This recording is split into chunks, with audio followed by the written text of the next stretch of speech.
Suhr, MLD Foundation.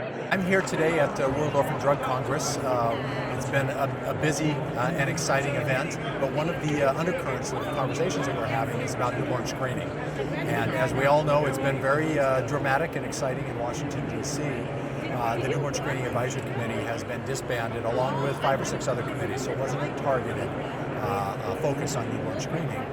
But that's particularly important to us in the MLD community because we have our RUSP nomination to get on the recommended uniform screening panel. It was up for vote in May, and now there's no committee to vote. So I want to just pass along an update specifically about MLD, but also perhaps more importantly to your broader audience about newborn screening.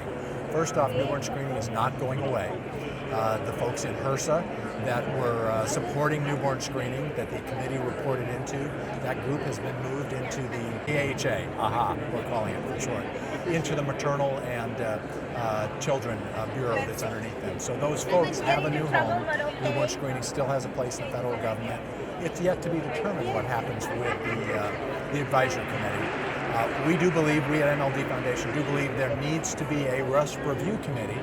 It needs, perhaps, we should seize this moment to build back better, to be new and improved.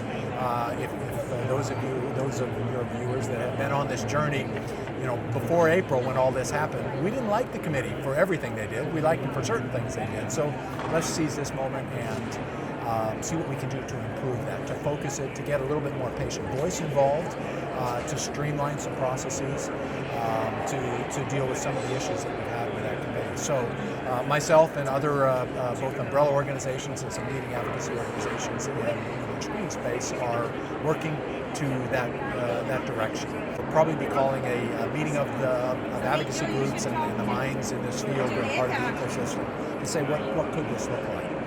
What does that mean to MLD? Frankly, without the advisory committee there's no one to vote on our nomination. So we're just going to bypass that step. We're going to go straight up to the Secretary's office, who is the person who ultimately approves newborn screening RUSP recommendations anyhow. So in this case, Secretary Kennedy. Of course, we don't expect that the evidence review, however thick that package of information, is something that he could digest. We don't expect him to be an expert in that, or for that matter, his top-level staff.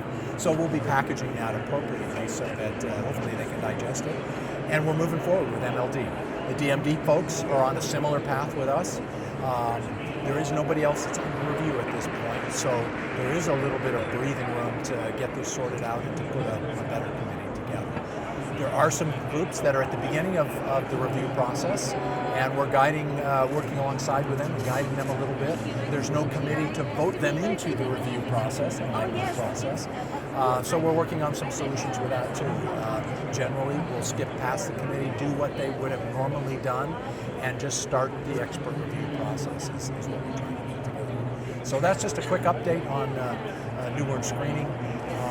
We are coordinating this probably under the RUSP Roundtable umbrella. It's an organization that I've run, a separate organization I've run since 2015 or 2016, which is a roundtable of a variety of members of the ecosystem. So folks can query RUSP Roundtable and join in the discussion, because we really need to have everybody's inputs as we look at redesigning and rebuilding this community.